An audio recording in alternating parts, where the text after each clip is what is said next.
പുതിയൊരു വീഡിയോയിലേക്ക് സ്വാഗതം. English grammar number 4. ടെൻസുകളാകെ 3 എണ്ണമാണെന്ന് പറഞ്ഞിരുന്നു. പ്രസൻറ്റ് ടെൻസ് വർത്തമാനം നടക്കുന്നത്, പാസ്റ്റ് ടെൻസ് ഭൂതകാലം നടന്നത്, ഫ്യൂച്ചർ ടെൻസ് ഭാവികാലം നടക്കാൻ പോകുന്നത് എന്നിങ്ങനെ 3 എണ്ണം. ഇവയിൽ ഓരോന്നിനും 4 വീതം വകഭേദങ്ങളുണ്ട്. പ്രസൻറ്റ് ടെൻസിൻ്റെ 2 വകഭേദങ്ങളാണ് കഴിഞ്ഞ വീഡിയോകളിൽ പറഞ്ഞത്. വർത്തമാനകാലത്തിൽ തന്നെ ഇനിയും 2 വകഭേദങ്ങൾ കൂടിയുണ്ട്. അതുപോലെ കഴിഞ്ഞു പോയവ സൂചിപ്പിക്കുന്ന ഭൂതകാലത്തിനും നടക്കാൻ പോകുന്നവ സൂചിപ്പിക്കുന്ന ഭാവി കാലത്തിനും 4 വീതം വകഭേദങ്ങൾ കൂടിയുണ്ട്. അങ്ങനെ ആകെ 3 കാലങ്ങൾ. അവയ്ക്കെല്ലാം കൂടി 12 വകഭേദങ്ങൾ. ഈ വകഭേദങ്ങൾ മുഴുവൻ കർത്തരി പ്രയോഗത്തിലാണ്, അതായത് ആക്റ്റീവ് വോയിസിലാണ് ഇപ്പോൾ പറയുന്നത്.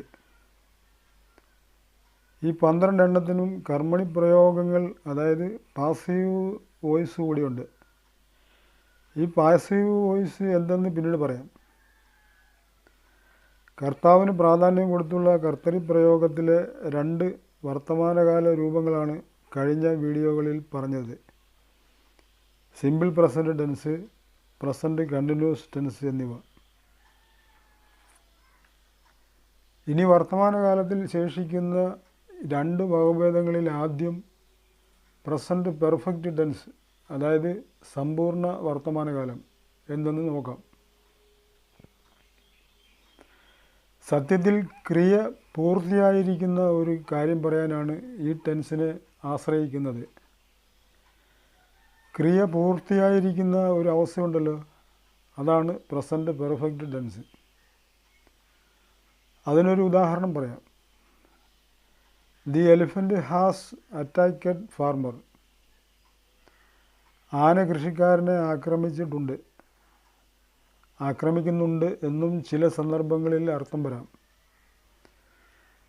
ആന കൃഷിക്കാരനെ ആക്രമിച്ചു എന്ന വസ്തുത വർത്തമാനകാലത്തിൽ പറയുകയാണിവിടെ. ആനയുടെ ആക്രമണം പൂർണ്ണമായിരിക്കുന്നു.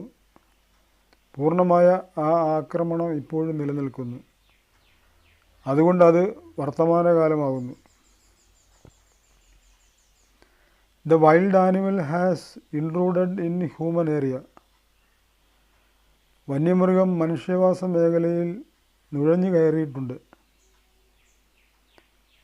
വന്യമൃഗം മനുഷ്യവാസ മേഖലയിൽ കയറിയിട്ടുണ്ട് എന്ന വർത്തമാനകാല വസ്തുത വ്യക്തമാക്കുന്നത് ആണിവിടെ. സമ്പൂർണ്ണമായി കഴിഞ്ഞിരിക്കുന്ന ഒരു വർത്തമാനകാല വസ്തുതയാണ് പറയുന്നത്. മലയാളത്തിലുള്ള ഈ അർത്ഥം മാത്രം ഗ്രഹിച്ചാൽ ഈ പ്രയോഗം നിങ്ങൾക്ക് മനസ്സിലാകും. ചെയ്തിട്ടുണ്ട് എന്ന അർത്ഥം വരേണ്ട ഏത് കാര്യം പറയുമ്പോഴും പ്രസൻറ്റ് പെർഫെക്റ്റ് ടെൻസ് ഉപയോഗിക്കുക. ഇവിടെയും കർത്താവിൻ്റെ എണ്ണമനുസരിച്ചാണ് ഹാസ് എന്നോ ഹാവ് എന്നോ പ്രത്യക്ഷപ്പെടുക. കർത്താവ് ഒരാളാണെങ്കിൽ ഹാസ് എന്നും, ഒന്നിൽ കൂടുതലാണെങ്കിൽ ഹാവ് എന്നും ഉപയോഗിക്കുന്നു. അതിനുശേഷം ക്രിയയുടെ പാസ്റ്റ് പാർട്ടിസിപ്പിൾ ഉപയോഗിക്കണം. ഓരോ ക്രിയയ്ക്കും പ്രസൻറ്റ്, പാസ്റ്റ് പാർട്ടിസിപ്പിൾ എന്ന് 3 വകഭേദങ്ങളുണ്ട്. ലവ് എന്ന ക്രിയയുടെ പാസ്റ്റാണ് ലൗഡ്. അതിൻ്റെ പാർട്ടിസിപ്പിളും ലൗഡ് എന്ന് തന്നെയാണ്.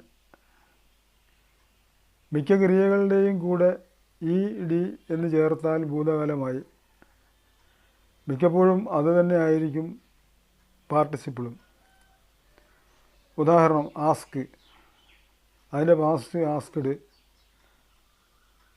പാസ്റ്റ് പാർട്ടിസിപ്പിൾ ആസ്ക്ഡ് തന്നെ. എന്നാൽ ഇതൊരു പൊതു നിയമമല്ല. ചിലപ്പോൾ എന്ന് മാത്രം അവസാനം ചേർത്താൽ പാർട്ടിസിപ്പിൾ ആകും. ഉദാഹരണം, ടേക്ക്. അതിൻ്റെ പാസ്റ്റ് ടുക്ക്, അതിൻ്റെ പാർട്ടിസിപ്പിൾ ടേക്കൻ. ഭൂരിഭാഗം ക്രിയകളും ഡി എന്ന് ചേർക്കുമ്പോഴോ അല്ലെങ്കിൽ എന്ന് ചേർക്കുമ്പോഴോ പാർട്ടിസിപ്പിൾ ആയി മാറുന്നു. വ്യത്യസ്തമായ കുറച്ച് ക്രിയകൾ കൂടിയുണ്ട്. നമുക്ക് വിഷയത്തിലേക്ക് വരാം. പ്രസൻറ്റ് പെർഫെക്റ്റ് ടെൻസ് കർത്താവ് ഏകവചനമെങ്കിൽ ഹാസ് എന്നും ബഹുവചനമെങ്കിൽ ഹാവ് എന്നും ചേർത്ത് ക്രിയയുടെ പാസ്റ്റ് പാർട്ടിസിപ്പിൾ രൂപം ഉപയോഗിച്ചാൽ ഈ ടെൻസായി. ഏത് കാര്യവും നടന്നിട്ടുണ്ട് എന്ന് ഇംഗ്ലീഷിൽ പറയാൻ ഇനി നിങ്ങൾക്ക് പ്രയാസമില്ല. മനസ്സിൽ തങ്ങി നിൽക്കുന്ന ചില ഉദാഹരണം പറയാം. 1, മൈ ഫ്രണ്ട് ഏകവചനം, അതുകൊണ്ട് has. My friend has cheated A girl. എൻ്റെ സുഹൃത്ത് ഒരു പെൺകുട്ടിയെ ചതിച്ചിട്ടുണ്ട്. 2, മൈ ഫ്രണ്ട്സ് ബഹുവചനം, അതുകൊണ്ട് ഹാവ്.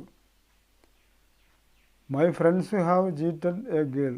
എൻ്റെ സുഹൃത്തുക്കൾ ഒരു പെൺകുട്ടിയെ ചതിച്ചിട്ടുണ്ട്. വർത്തമാനകാലത്തിൽ ഐക്കുള്ള പ്രത്യേകത അറിയാമല്ലോ, ബഹുവചനം. അത് പ്രസൻറ്റ് പെർഫെക്റ്റ് ടെൻസിലും ബാധകമാണ്. അതുകൊണ്ട് ഐ കർത്താവായി വരുമ്പോൾ ഹാവ്.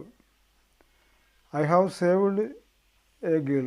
ഞാൻ ഒരു പെൺകുട്ടിയെ രക്ഷിച്ചിട്ടുണ്ട്. വി ബഹുവചനം, അതുകൊണ്ട് have. We have saved a girl. നാം ഒരു പെൺകുട്ടിയെ രക്ഷിച്ചിട്ടുണ്ട്. ദേ ബഹുവചനം, അതുകൊണ്ട് have. They have saved a girl. അവർ ഒരു പെൺകുട്ടിയെ രക്ഷിച്ചിട്ടുണ്ട്. പ്രസൻറ്റ് പെർഫെക്റ്റ് ടെൻസിനെ കുറിച്ച് അറിയേണ്ടതെല്ലാം കഴിഞ്ഞു. അറിയാവുന്ന വെർബുകൾ ഉപയോഗിച്ച് പ്രയോഗങ്ങൾ പരിശീലിക്കുന്നതനുസരിച്ച് നിങ്ങളുടെ ഇംഗ്ലീഷ് പരിജ്ഞാനം വർദ്ധിപ്പിക്കാവുന്നതാണ്. വീഡിയോ ഇഷ്ടപ്പെട്ടാൽ സബ്സ്ക്രൈബ് ചെയ്യണേ, മറക്കല്ലേ.